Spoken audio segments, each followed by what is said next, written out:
Assalamualaikum warahmatullahi wabarakatuh. Kami akan menjelaskan tentang teknik dan dokumentasi sistem. Yang pertama yang akan saya jelaskan yaitu tentang pengertian teknik dan dokumentasi sistem. Teknik sistem merupakan alat yang digunakan untuk menganalisa, merancang, dan mendokumentasikan sistem dan hubungan antar subsistem yang berkaitan. Teknik-teknik ini umumnya bersifat grafikal atau piktoral. Suatu kegiatan pengujian dilakukan untuk meyakinkan bahwa mekanisme kontrol organisasi berfungsi dengan baik dan memastikan bahwa tidak diperlukan pengawasan kontrol tambahan. Kegiatan ini biasa disebut dengan audit. Pembahasan kedua yaitu penggunaan teknik-teknik sistem. Yang pertama, penggunaan teknik sistem dalam auditing. Audit dibagi menjadi dua komponen dasar. Komponen pertama yaitu audit intern. Audit intern bertujuan untuk menaksir seberapa jauh struktur pengendalian internal suatu organisasi. Komponen yang kedua yaitu audit laporan keuangan. Audit laporan keuangan melibatkan pengujian substantif. Pengujian substantif merupakan verifikasi angka dalam laporan keuangan secara langsung. Yang kedua, penggunaan teknik sistem dalam pengembangan sistem. Proyek pengembangan sistem biasanya terdiri dari 3 fase, yaitu yang pertama analisis sistem, yang kedua desain sistem, dan yang ketiga implementasi sistem. Analisis sistem yaitu tanggung jawab analisis sistem mencakup pencarian fakta dengan menggunakan teknik wawancara, kuesioner, review dokumen, dan observasi. Desain sistem. Desain sistem melibatkan penyusunan sistem secara lengkap dan utuh. Yang ketiga, implementasi sistem. Implementasi sistem merupakan penerapan desain yang telah dibuat. Aktivitas yang biasanya mencakup dalam implementasi adalah pemilihan dan pelatihan personel, pemasangan peralatan komputer dan infrastruktur, mendesain sistem secara detail, penulisan dan pengujian program komputer, pengujian sistem, pembuatan standar, dokumentasi dan konversi file dari sistem lama ke sistem baru. Yang ketiga yaitu teknik sistem beserta contoh simbol-simbol yang digunakan. Flowchart merupakan teknik sistem yang paling sering digunakan. Flowchart merupakan diagram simbol yang menunjukkan arus data dan tahapan operasi dalam sebuah sistem. Pertama, bagan arus atau flowchart. Flowchart digunakan baik oleh auditor maupun oleh personel sistem. Pemakaian yang meluas ini memicu perlunya keseragaman simbol dan konvensi yang digunakan. Simbol-simbol ini terkait dengan fungsi dasar pemrosesan data. Simbol khusus dapat digunakan untuk menggantikan simbol dasar guna memberikan informasi tambahan, yaitu simbol input atau output, simbol proses, simbol garis arus, simbol anotasi. Yang kedua, bagan arus analitik, dokumen, dan distribusi formulir. Flowchart analitik, flowchart dokumen, dan diagram distribusi formulir dapat digunakan untuk menganalisis distribusi dokumen dalam sebuah sistem. Diagram ini dikelompokkan dalam kolom-kolom untuk mengelompokkan fungsi yang dijalankan oleh setiap entitas. Flowchart analitik serupa dengan flowchart sistem, baik dalam hal detail, rincian, maupun teknik pembuatan. Alur proses ditandai dengan penggunaan simbol yang dihubungkan dengan garis.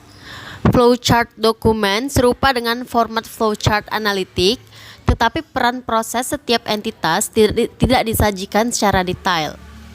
Tujuan flowchart semacam ini adalah untuk mengetahui setiap dokumen yang digunakan dalam setiap sistem aplikasi dan mengidentifikasi titik awal dokumen, distribusi dokumen, serta titik akhir setiap dokumen. Yang ketiga ada bagan arus sistem dan program. Bagan arus sistem digunakan baik oleh auditor maupun ahli sistem.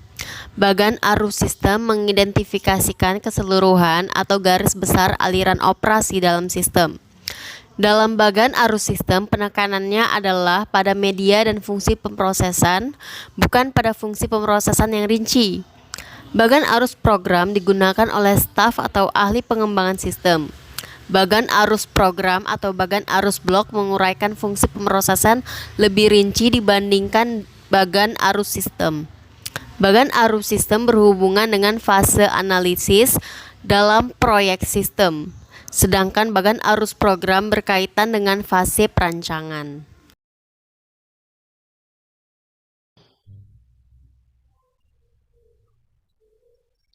Selanjutnya yaitu data flow diagram. Diagram aliran data atau DFD adalah representasi grafis dari sistem. DFD menggambarkan komponen sistem, aliran data antara komponen dan sumber, tujuan dan penyimpanan data. Tipe dalam data flow diagram. Diagram konteks adalah tingkat atas diagram sistem informasi yang menggambarkan aliran data dan dari entitas eksternal. Pada saat yang sama, kita dapat menyadari pentingnya diagram konteks. Lingkungan dalam konteks diagram mendefinisikan batas sistem. Batas adalah perbatasan antara sistem dalam minat dan sistem lingkungan.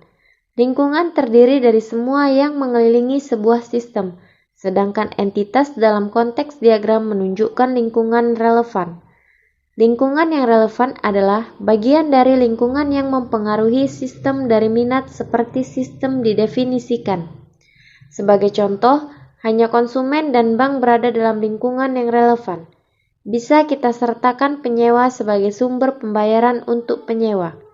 Jika kita lakukan, diagram konteks akan mencakup masa penggunaan kota entitas dan aliran data yang menggambarkan pembayaran sewa. Konsep akhir sistem kami adalah antarmuka. Antarmuka adalah aliran menghubungkan sistem dengan sistem lingkungan. Di pembayaran dan deposit adalah antarmuka. Hubungan antara komponen sistem yaitu antara subsistem juga merupakan antarmuka. Selanjutnya yaitu data flow diagram fisik. Adalah representasi bergambar sebuah sistem yang menampilkan sistem internal dan eksternal entitas dan aliran data dan dari entitas ini. Entitas internal adalah seseorang, tempat misalnya departemen, atau mesin contohnya komputer dalam sistem yang mengubah data. Oleh karena itu, fisik DFD menentukan di mana bagaimana dana oleh siapa sebuah proses sistem dicapai. Sebagai contoh, DFD tidak memberitahu kita apa yang dicapai. Sebagai contoh, kita melihat bahwa pelayan toko menerima uang tunai dari pelanggan dan mengirim uang tunai bersama dengan menyalin daftar untuk kasir. Jadi, kita melihat di mana uang tunai pergi dan kita melihat bagaimana uang tunai penerimaan data diambil, yaitu menyalin daftar. Tapi kami tidak tahu persis apa yang dilakukan oleh petugas penjualan.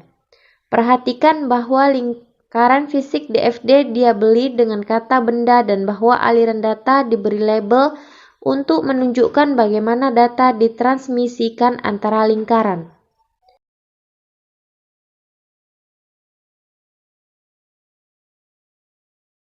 Oke, selanjutnya adalah data flow diagram logis. Data flow diagram logis adalah representasi bergambar dari sebuah sistem yang menampilkan sistem proses dan aliran data. Kami menggunakan DFD logis untuk sistem informasi dokumen karena kami dapat mewakili sifat logis sistem-sistem tugas yang melakukan tanpa harus menentukan bagaimana, di mana atau oleh siapa tugas selesai. Keuntungan dari logis DFD tersebut adalah bahwa kita dapat berkonsentrasi pada fungsi yang melakukan sistem. Misalnya, di mana label pada aliran data menggambarkan sifat data, bukan bagaimana data ditransmisikan. Untuk menyimpulkan, kami telah membuktikan tidak benar konteks diagram ke dalam komponennya yang tingkat atas. Kami telah melihat dalam konteks lingkaran diagram untuk melihat pembagian utama proses penerimaan uang. Subdivisi berturut-turut atau meledak dari logis DFD disebut atas ke bawah partisi dan ketika dilakukan dengan benar, mengakibatkan serangkaian seimbang di FD. Kemudian top-down partisi di FD ini sering dikaitkan dengan pendekatan sistem yang merupakan cara berpikir tentang solusi untuk masalah dana tentang desain sistem informasi. Pendekatan sistem meminta kita untuk mempertimbangkan sistem secara keseluruhan yang terdiri dari beberapa bagian yang saling berhubungan. Menggunakan pendekatan ini, kita kemudian menganalisis masalah tersebut. Meskipun di FD fisik pula dinomori, kami tidak menggunakan istilah tingkat 0 bila merujuk kepada DFD fisik karena tidak ada tingkatan DFD yang lebih rendah. Cara top down sendiri mengungkapkan progresif lebih detail setelah memulai dekomposisi kami di bagian atas dengan pemandangan seluruh sistem dan sistem tujuan dan mengakui hubungan. Kemudian ada data flow diagram. Data flow diagram adalah antara bagian-bagian sistem. Kita dapat melanjutkan secara teratur untuk memecahkan masalah kita atau untuk merancang sistem baru. Ketika kita mengembangkan sistem baru dengan menggunakan pendekatan sistem, kita kecualikan sistem baru secara bersamaan untuk mempertimbangkan seluruh serta beberapa antarhubungan yang dinamis dari bagian. Kami menggunakan DFD dalam dua cara. Yang pertama, diagram IPO, dan yang kedua, diagram HIPO. Diagram IPO dan HIPO digunakan oleh personal pengembangan sistem untuk membedakan level rincian sistem yang digambarkan dalam flowchart. Bagian IPO menyajikan sangat sedikit rincian yang berkaitan dengan fungsi pemrosesan, tetapi itu merupakan teknik yang bermanfaat untuk menganalisa keseluruhan kebutuhan informasi. Bagian HIPO memuat dua segmen bagan hierarkis yang membagi tugas-tugas pemrosesan ke dalam berbagai modul atau subtugas. Pada bagian IPO untuk menguraikan kebutuhan masukan proses keluaran dari setiap modul. Bagan hierarkis menguraikan keseluruhan sistem dan menyediakan daftar isi dari bagian IPO yang rinci biasanya melalui skema penomoran. Baik, sampai sini aja penjelasan dari kami, kelompok kami. Jika ada kurangnya, lebih kurang kami minta maaf. Kami sudahi dengan wassalamualaikum warahmatullahi wabarakatuh.